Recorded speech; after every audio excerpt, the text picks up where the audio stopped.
যে অবশ্যই অবশ্যই তোমাদেরকে আমি যে নিয়ামত দিয়েছি সেই নিয়ামত সম্পর্কে আমি তোমাদেরকে জিজ্ঞাসিত করব। সুম্মা লাতুস আলুন্না ইয়ৌমা ইজিন আনিন নাইম। নাইম মানে নিয়ামত সম্পর্কে। আল্লাহ পাক যে নিয়ামত দিয়েছেন, শুধুই নিয়ামত ভোগ করবো আর পশুর মতো চলাচল করব সেই জন্য আল্লাহ পাক কিন্তু আমাদেরকে সৃষ্টি করে নাই।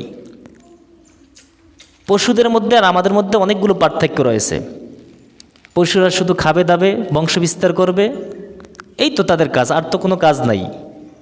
মালিক খাওয়া দাওয়া করাবে, খাইবে দাইবে, বংশ বিস্তার করবে, এতই তাদের কাজ। তাদের নাক আছে, চোখ আছে, কপাল আছে, সব কিছুই আছে, হাত পাও সবই আছে। কিন্তু মানুষের মধ্যে আর পশুর মধ্যে পার্থক্য হচ্ছে পশুদের কোনো পরবর্তীকালে তাদের জীবনের কোনো হিসাব নাই, কিন্তু মানুষের একটা হিসাব আছে।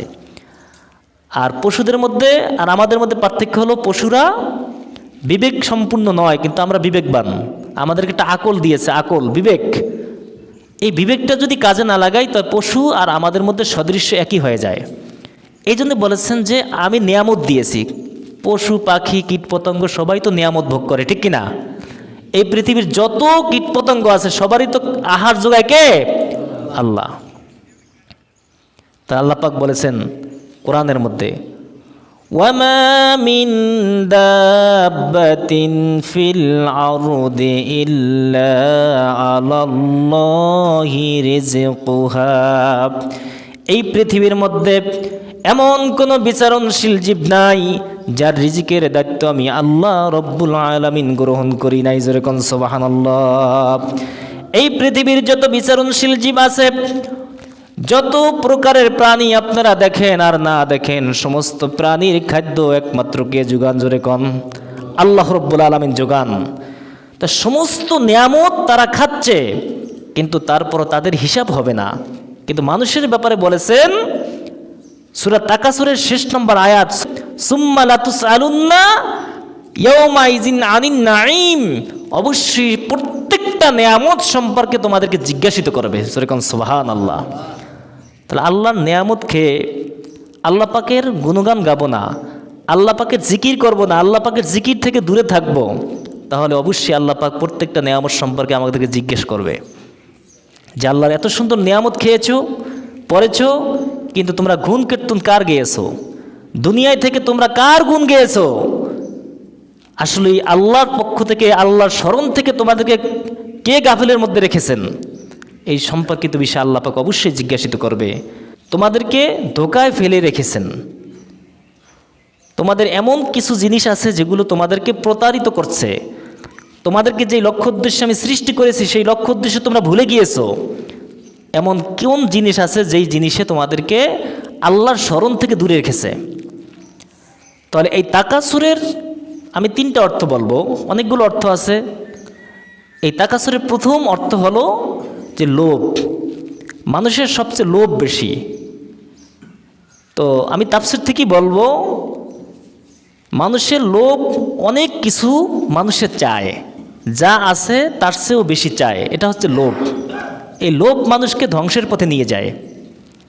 লোভটা কিভাবে হতে পারে? লোভ এভাবে হতে পারে যে আমার একটা গাড়ি আছে, আর একটা গাড়ির দরকার, আমার বাড়ি আছে, আর একটা বাড়ির দরকার, একখানি জমি আছে, আমার আর একটা জমির দরকার। এটাই তো মানুষের সাধারণত লোভ, ঠিক কিনা? আমার কথা খেয়াল করে শোনেন, বুঝেন সবাই। তার একটা বাড়ি আছে, সে চিন্তা করে আর একটা বাড়ির দরকার। তার ঘরে মোটামুটি একটা বিল্ডিং আছে, সে চিন্তা করে টাইস করা দরকার। টাইস আছে, চিন্তা করে একটা আমার এসির দরকার। এরপর মানুষে একতলা আছে, সে চায় যে আর একটা তালার দরকার। এরকম মানুষের সামনে খালি লোভ, লোভনীয় বস্তু। এই লোভ মানুষকে আল্লাহ থেকে গাফেল করে নেয়। এরপরে তার স্বর্ণ অলঙ্কার আছে, সে চিন্তা করে আরও কিছু স্বর্ণ অলঙ্কার দরকার। তার যা আছে তার থেকে প্রচণ্ড আবেগ মানুষে কাজ করে যে আমার আরও কিছু দরকার। এটাই মানুষের স্বাভাবিক নেচার। এই লোভ মানুষকে ধ্বংসের পথে নিয়ে যায়। কেমন ধ্বংস? আল্লাহ থেকে তাদেরকে গাফেল করে ফেলে। তো যারা আসলেই মোমেন তাদের মধ্যে এই লোভ থাকবে না, হিংসা থাকবে না। এই লোভ মানুষকে যাতে করে ধ্বংসের পথে নিয়ে না যায় সেই দিকে আমাদেরকে মোমেনদেরকে সবসময় সতর্ক থাকতে হবে। লোভ যাতে এমন পর্যায়ে না নিয়ে যায় যে আল্লাহ থেকে আমাকে গাফেল করে ফেলে। 5 ওয়াক্ত নামাজ আমরা জামাতে পড়তে পারি না কেন? আমাদের সময় নাই, লোভ, আমার তাড়াহুড়া, সময় নাই, সময়ের অভাব। এই যে সময়ের অভাব, এটা হচ্ছে লোভের কারণে। তো প্রথম অর্থ হচ্ছে যে লোভ, মানুষের লোভ, লালসা মানুষকে গাফেল করে ফেলেছে, যেটাকে প্রতিযোগিতা বলে। তো দ্বিতীয় নম্বর কারণ হচ্ছে আমরা প্রতিযোগিতা করি। আল্লাহ বলছে তোমরা ভালো কাজের প্রতিযোগিতা করো, কিন্তু আমরা সম্পদের প্রতিযোগিতা করি। এই তাকাসুর যখন নাজিল হয়েছে ঠিক ওই সময় ওই গোত্রের লোকেরা, বনি হারেসা গোত্রের লোকেরা, তারা প্রচুর সম্পদ কাটছে, কে বেশি ইনকাম করতে পারে সেই চিন্তাটা তাদের মধ্যে সবচেয়ে বেশি ছিল। ওই সময়টা এই আয়াতটা নাজিল হয়েছে, এই সূরাটা নাজিল হয়েছে। তাদের মধ্যে একে অপরের চেয়ে প্রতিযোগিতা করতো যে ওর বাড়িতে এরকম একটা বিল্ডিং করেছে, আমি 2টা বিল্ডিং করব। ওর মেয়ের বিয়ে তিনি খরচ করেছে 1 লাখ টাকা, আমি খরচ করব 5 লাখ টাকা, হোক লোন হোক অথবা দেনা পানা হোক। এই যে একে অপরের প্রতিযোগিতা, রসম রেওয়াজের প্রতি তারা আসক্ত হয়ে পড়তো। তার দ্বিতীয় অর্থ হলো প্রতিযোগিতায় তোমাদেরকে আচ্ছন্ন করে ফেলেছে। আমার কিছুই নাই, আহা ওই বেটায় 5 কানি জমি করলো, আমার তো কিছুই নাই, আমার জমি করা দরকার। তার একটা বাইক আছে, আমার একটা বাইক কেনা দরকার। তার একটা প্রাইভেট কার আছে, আমার একটা প্রাইভেট কার দরকার। আহারে আমার কিছু নাই। এই যে অন্যের জিনিস দেখে আসক্ত হয়ে প্রতিযোগিতা করা, তো হচ্ছে তাকাসুরের আরেকটা অর্থ হচ্ছে প্রতিযোগিতা করা, একে অপরের কি করা, প্রতিযোগিতা করা। তৃতীয় অর্থ হচ্ছে বেশি যখন মানুষ পায় তখন মানুষ অহংকার করে। কি করে ভাই? অহংকার বেড়ে যায়। তা আল্লাহ বলেছেন, এখানে বলতে চেয়েছেন তোমরা অহংকার করিও না। প্রথম অর্থ হলো অনেক কিছু পাওয়ার মানুষের লোভ থাকে বেশি। দ্বিতীয় অর্থ হচ্ছে একে অপরের চেয়ে প্রতিযোগিতা করে বেশি। তৃতীয় অর্থ হলো বেশি যখন পায় তখন তারা বেশি পাওয়ার কারণে তাদের মধ্যে অহংকার বেড়ে যায়। অহংকারটা কিভাবে করে? সে চিন্তা করে একটা গাড়ি কিনেছে বেশি দামের, সে সকলের কাছে বলে আমার গাড়িটা জানো কত টাকা? 10 লাখ টাকা দিয়ে এই গাড়িটা কিনছি, এই গাড়িটা আমি 5 লাখ টাকা দিয়ে কিনছি, 5 লক্ষ টাকা দিয়ে কিনছি।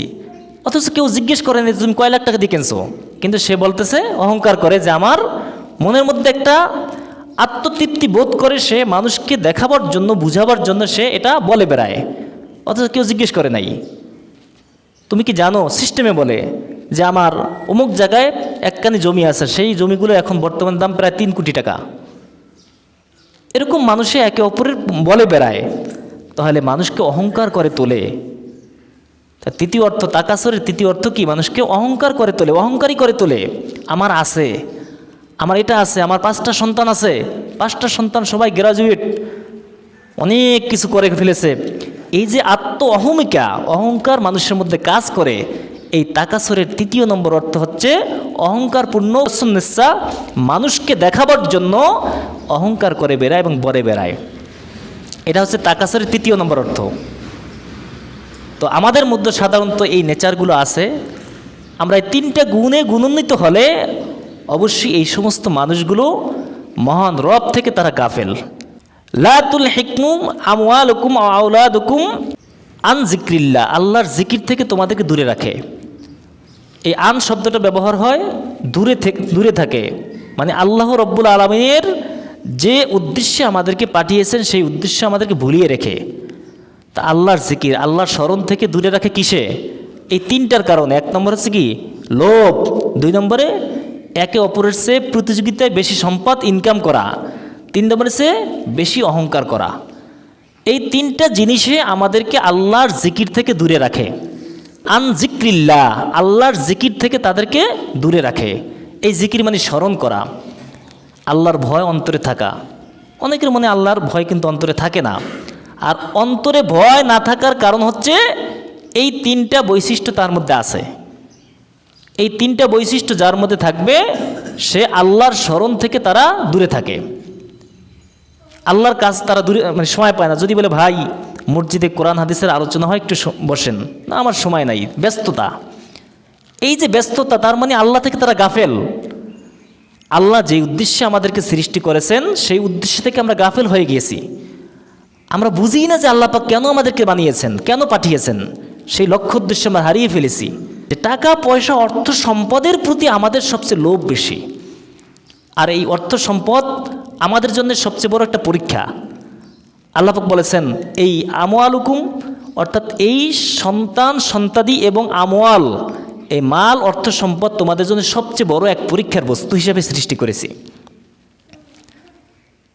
এই জন্যে এক গায়ক সুন্দর করে বলেছেন, টাকা পয়সা জমিদারি রং তামাশার ঘর, সময় থাকিতে হিসাব করো আল্লাহ আমার রব। আমাদের রবকে? টাকা পয়সা রং তামাশা অর্থ সম্পদ যাই হোক না কেন, মনে মনে হিসাব করতে হবে একমাত্র রব আমার কে? আল্লাহ। আল্লাহ পাক আমাদের কি উদ্দেশ্যে সৃষ্টি করেছেন, কেনই বা সৃষ্টি করেছেন, আমাদের মধ্যে অন্যান্য প্রাণীর মধ্যে কি পার্থক্য, সেই পার্থক্যটা তারা বুঝে না। এই না বুঝার কারণ হচ্ছে ওই তিনটার কথা বলছি। তো টাকা সরে আমরা প্রথম অর্থ পাইলাম কি বলেন তো সবাই? লোভ। প্রথম অর্থ কি? লোভ লালসায় আমাদের গ্রাস করে ফেলেছে, বেশি পাওয়ার লোভ। দ্বিতীয় অর্থ হচ্ছে প্রতিযোগিতা, একে অপরে আমরা প্রতিযোগিতা করি, কার চেয়ে কে বেশি অর্থ সম্পদ হতে পারে, সে এটা করেছে আমার তো করা দরকার। ছোট্ট একটা জিনিস নিয়েও যদি আপনি কারো যদি প্রতিযোগিতা করেন, তাহলে আপনি মহাসত্যকে অস্বীকার করলেন। একটা ঝাড়ুদার ঝাড়ু দিচ্ছে, সে যদি চিন্তা করে আমার ঝাড়ুর চেয়ে অমুক ঝাড়ুদারের ঝাড়ুটা চাকচমক এবং সুন্দর, আমার ঝাড়ুটা ফেলে দিয়ে আর একটা ঝাড়ু আনতে হবে, তাহলে সে কী করলো? প্রতিযোগিতা করলো। তাহলে একটা ঝাড়ুদারের ঝাড়ু নিয়েও যদি চিন্তা করে যে অমুকের ঝাড়ুটা সুন্দর, আমি এই ঝাড়ুটা ফেলে দিয়ে আর একটা ঝাড়ু আনবো, তার মানে হলো সে কী করলো? প্রতিযোগিতা করলো। অন্যের কোনো কিছু দেখে দুনিয়ার লাভের জন্য সে প্রতিযোগিতা করতে পারে না। তৃতীয় অর্থ হলো তাকাসুরের হিংসা না করা। এই হিংসা মানুষকে একদম আল্লাহ থেকে গাফেল করে দেয় এবং তাদের আমলগুলো সব বিনষ্ট হয়ে যায়। তো মানুষের হিংসা বিদ্বেষ, এই হিংসা মানে হচ্ছে দুইটা অর্থ বুঝায়। একটা হচ্ছে দুনিয়া লালসার জন্য হিংসা করা, এই দুনিয়া পাওয়ার জন্য, দুনিয়ার জন্য হিংসা করা মানে আল্লাহর সাথে হিংসা করা। একজন বান্দার অনেক টাকা পয়সা আছে, অর্থ সম্পদ আছে, অনেক টাকার মালিক, আপনি যদি বলেন হায় রে আমার আল্লাহ পাক কিছুই দিল না, আল্লাহ পাক দেখে না, আমার মধ্যে টাকা নেই, অর্থ নেই, সম্পদ নেই, আমার কিছুই তো নাই, এই যে হায়টান মারলেন, তাকে তো আল্লাহ দিয়েছে। কে দিয়েছে? আল্লাহ দিয়েছে। সুতরাং তার সাথে হিংসা করা মানে আল্লাহর সাথে হিংসা করা। আল্লাহ যেহেতু তাকে দিয়েছে, তুমি তার সাথে হিংসা করার কোনো সুযোগ নেই। তোমাকে আল্লাহ পাক যা দিয়েছে তা নিয়ে তুমি সন্তুষ্ট থাকো, তা নিয়ে এগিয়ে যাও, আল্লাহর কৃতজ্ঞতা পোষণ করো, অবশ্যই তোমাকে আল্লাহ পাক সকল কাছ থেকে রহম করবে। কিন্তু হিংসা মানুষকে ধুকে আল্লাহ থেকে গাফেল করে নেয়। এই জন্য আমাদের হিংসা করা যাবে না, অহংকার করা যাবে না। পরস্পর অর্থনৈতিক এবং মানুষের দুনিয়া হাসিলের জন্য অন্যের প্রতিযোগিতা করে নিজের সম্পদ বাড়ানোর কোনো সুযোগ নেই। আমাকে সব শেষে হিসাব মিলাতে হবে। আমাকে আল্লাহর কাছে আমরা আল্লাহর কাছ থেকে আসছি, আল্লাহর কাছে অবশ্যই ফিরে যেতে হবে। এই চিন্তাগুলো যাদের মধ্যে থাকে তারা অবশ্যই আল্লাহ রব্বুল আলামিনের যে উদ্দেশ্য আমাদেরকে পাঠিয়েছেন সেই উদ্দেশ্য অবশ্যই হাসিল হবে। আল্লাহ পাক কোরআনুল কারীম বলেছেন হাত্তা জুরতুমুল মাকাবির, এমন একটা অবস্থায় দাঁড়ায় মানুষ, ওই তিনটা কোয়ালিটি মানুষের মধ্যে যখন প্রচ্ছন্নভাবে গেঁথে পড়ে, লোভ, হিংসা, প্রতিযোগিতা, এই জিনিসগুলো যখন মানুষের মধ্যে চলে আসে, তখন ওই লোকগুলো এখান থেকে বেরিয়ে আসতে পারে না। নামাজের মধ্যে শুধু হিসাব কষে, দুনিয়ার হিসাব কষে, নামাজের মধ্যে একাগ্রতা এবং যেভাবে ভয় নিয়ে নামাজ পড়া দরকার সেভাবে পড়ে না। যখন আপনি নামাজে দাঁড়ান তখন আপনি মনে করতে হবে যে আমি আল্লাহকে দেখছি। তো আল্লাহকে যখন আপনি দেখছেন তাহলে আপনার এদিক সেদিক যাওয়ার কোনো সুযোগ নেই। আপনার মন স্থিরভাবে আপনি নামাজে দাঁড়াবেন, আপনি যেন আল্লাহকে দেখছেন, আল্লাহর সামনে দাঁড়াচ্ছেন। একটা মহান মনিবের সামনে যখন আপনি দাঁড়াবেন তখন কিভাবে আদবের সহিত দাঁড়াতে হয় সেটা আপনাকে জানতে হবে। তাহলে এদিক ওদিক তাকানো এটা তার মধ্যে স্থান পায় না। তাহলে আপনি যেন আল্লাহকে দেখছেন, আর আপনি যদি আল্লাহকে না দেখেন আল্লাহ আপনাকে দেখছেন। সুবহানাল্লাহ বিহামদি। আপনি যদিও আল্লাহকে না দেখছেন, আল্লাহ অবশ্যই আপনাকে দেখছেন। এই চিন্তাধারা করে নামাজ পড়তে হবে। নামাজ, আপনি নামাজে দাঁড়িয়েছেন, আপনার চক্ষু থাকবে কোথায়? সিজদার দিকে। যখন আপনার মনোযোগ আসে না তখন আপনি একটু 1 সেকেন্ডের জন্য হলো চোখটা বন্ধ করেন। যদিও চক্ষু বন্ধ করা, চোখ কেটে নামাজ পড়া মাকরুহ বলা হয়েছেন এবং কোনো মুহূর্তে জায়েজ নাই।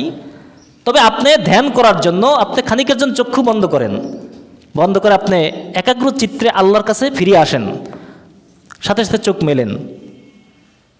এইভাবে করে যে আপনি নামাজ পড়তে পারেন, তাহলে সেই নামাজটাই হচ্ছে আল্লাহ পাকে রব্বুল আলামিন যেভাবে চান সেভাবে এই নামাজটা ঠিকঠাক মতো হচ্ছে। হাত্তা জুরুতুমুল মাকাবির, ততক্ষণ পর্যন্ত তারা দুনিয়ার ধান্দায় ঘুরে যতক্ষণ না তাদের কবরে না পৌঁছায়। আমাদের এমন অবস্থা হয়ে যায় যে দুনিয়া দুনিয়া করে ঘুরতে ঘুরতে ঘুরতে এমন একটা সময় আসি পড়ে আমরা ইন্না লিল্লাহি ওয়া ইন্না ইলাইহি রাজিউন, চক্ষু বুজে যায়, চক্ষু বন্ধ হয়ে যায়। চক্ষু বন্ধ হওয়ার শেষে সাথে সাথে আমাদের পরকালের হিসাব নিকাশ শুরু, দুনিয়ার হিসাব শেষ। আপনি যা কিছু ইনকাম করেছেন সব কিছু দুনিয়ার হিসাব নিকাশ শেষ, আখিরাতের হিসাব শুরু। তাহলে এই যে মহা আচ্ছন্নের মধ্যে রেখে আপনি দুনিয়ার মধ্যে ঘুরে টাকা পয়সা অর্থ সম্পদ এগুলোর ইনকাম করতে করতে আল্লাহ পাক যেই উদ্দেশ্যে আপনাদেরকে পাঠিয়েছেন সেই উদ্দেশ্যে আমি ভুলে গিয়েছি, সেই লক্ষ্যকে আমি ভুলে গিয়েছি। কিন্তু আমার এই ভুলে যাওয়ার মাধ্যমে একটা সময় আমাকে মৃত্যুর কোলে ঢলে পড়তে হবে, সাথে সাথে কি আমার পরকালের জীবন শুরু। আপনি কি জবাব দিবেন সেই চিন্তা আপনাকে অবশ্যই করতে হবে।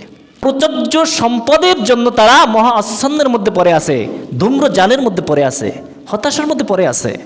হাত্তা জুরতুমুল মাকাবির, অতক্ষণ না যতক্ষণ কবরের মাটি তাদের না পড়ে। বনি আদমের সন্তানের পেট ততক্ষণ পর্যন্ত ভরবে না যতক্ষণ না কবরের মাটি তাদের মুখে পতিত না হয়। যখন এক পরিমাণ তাকে স্বর্ণ অলংকার দেওয়া হয় সে চিন্তা করে আরও দরকার, আবার যখন আরও বেশি দেওয়া হয় তখন মনে তাকে আরও দরকার। এভাবে করতে করতে করতে তখন উহুদ পাহাড় পরিমাণও যদি স্বর্ণ তাকে দেওয়া হয় সে মনে করবে যে আমার আরও একটা উহুদ পাহাড় সমান স্বর্ণের দরকার। এটা মানুষের নেচার, স্বাভাবিক। তো যারা আল্লাহকে ভুলে যায়, পরকালকে ভুলে যায়, আল্লাহ যে উদ্দেশ্যে আমাদেরকে পাঠিয়েছেন সেটা ভুলে যায়, তখন তাদের মধ্যে এই চিন্তাগুলো মনের মধ্যে কাজ করে এবং দুনিয়ার পিছনে পিছনে ঘুরতে ঘুরতে একটা সময়কে তিনি মারা যায়। সে চিন্তা করে হায় হায় আমি যদি মারা যাই আমার সন্তানগুলো কি করে খাবে। মানুষ সাধারণত এই চিন্তাই করে, ঠিক কিনা? আমি যদি মারা যাই আমার সন্তান কি করে খাবে, আমার স্ত্রী কি করে বাঁচবে। এই শয়তানি প্রচারণায় মানুষের মধ্যে ধোকায় পড়ে আছে। মানুষ এই চিন্তাটাই সবসময় করে, অথচ আপনি মরে গেলে আপনার সন্তান আপনার স্ত্রী পুত্র দেখার দায়িত্ব কার? বহু লোক হঠাৎ করে স্ট্রোক করে মারা যায় না? তো তারা যখন মারা যায় তাদের স্ত্রী পুত্র বিবাহ বাচ্চা দেখা যায় আগের চেয়েও ভালো চলে, রাখেন কে? তাহলে দুনিয়া দুনিয়া করে ঘুরে অতিরিক্ত সম্পদ ইনকাম করার জন্য অবৈধ পন্থা ইনকাম করা, এটা একমাত্র আমাদের বোকামি ছাড়া আর কিছুই না। বোকাদের বৈশিষ্ট্য ছাড়া আর কিছুই হতে পারে না। কারণ তুমি মারা গেলে তোমার এই ফ্যামিলি, তোমার সন্তান, তোমার পরিবার পরিজন, এরা কার বান্দা? আল্লাহর বান্দা। আল্লাহর বান্দাকে দেখাবার দায়িত্ব কার? আল্লাহর। তা সকল কাজ থেকে ফারেক হয়ে আল্লাহ যে উদ্দেশ্যে আমাদেরকে পাঠিয়েছেন সেই উদ্দেশ্যের দিকে আমাদের অবশ্যই লক্ষ্য রাখতে হবে। তারপর আল্লাহ পাক বলেছেন কাল্লা সাউফা তা'লামুন, কখনোই না। আল্লাহ নাকচ করে দিয়েছেন তোমরা যে সমস্ত কিছু ভাবছো এ শুধুই মরিচিকা, এবং তোমাদের ভাবনা চিন্তা, তোমাদের টেন্ডেন্সি, এগুলো হচ্ছে তোমাদেরকে গাফেলের মধ্যে রেখেছেন। আল্লাহ যে উদ্দেশ্যে পাঠিয়েছেন সেই উদ্দেশ্য থেকে শয়তান গাফেলের মধ্যে ফেলে রেখে তোমাদেরকে জাহান্নামী বানাতে চায়। সেই জন্য তোমরা দুনিয়ার মধ্যে শুধু ঘুরতেছো, তামাশা করতেছো, ঘূর্ণায়মান হতেছো, কিন্তু আসলেই কাল্লা কখনই না। সায়া আলামুন, অবশ্যই জানতে পারবা, একদিন তোমরা জানতে পারবা। আলিম মানে হচ্ছে জানা, তোমরা অবশ্যই জানতে পারবা। তোমরা যেগুলো চিন্তা ভাবনা করতেছো এগুলো তোমাদের জন্য খুবই একটা নিন্দনীয় এবং তোমরা খুব ভুল পথেই আসো। কাল্লা সায়া আলামুন, অবশ্যই জানতে পারবা। কাল্লা লাউ তা'লামুনা ইলমাল ইয়াকিন, ইয়াকিন এবং তোমরা চোখের সামনে দেখতে পারবা। এখন তো বিশ্বাস হচ্ছে না, এমন একটা সময় আসবে তোমরা চোখের সামনে ইয়াকিন মানে দৃঢ়তার সাথে এবং একাগ্র চিত্তে তোমরা যখন সামনে দেখতে পাবা তখন তোমাদের হুঁশ ফিরে আসবে। কারণ কিয়ামত যখন হবে তখন জান্নাত জাহান্নাম তোমাদের সামনে আনা হবে, তখন তোমরা প্রত্যক্ষ পরোক্ষভাবে তোমরা নিজ চোখে দেখতে পাবা।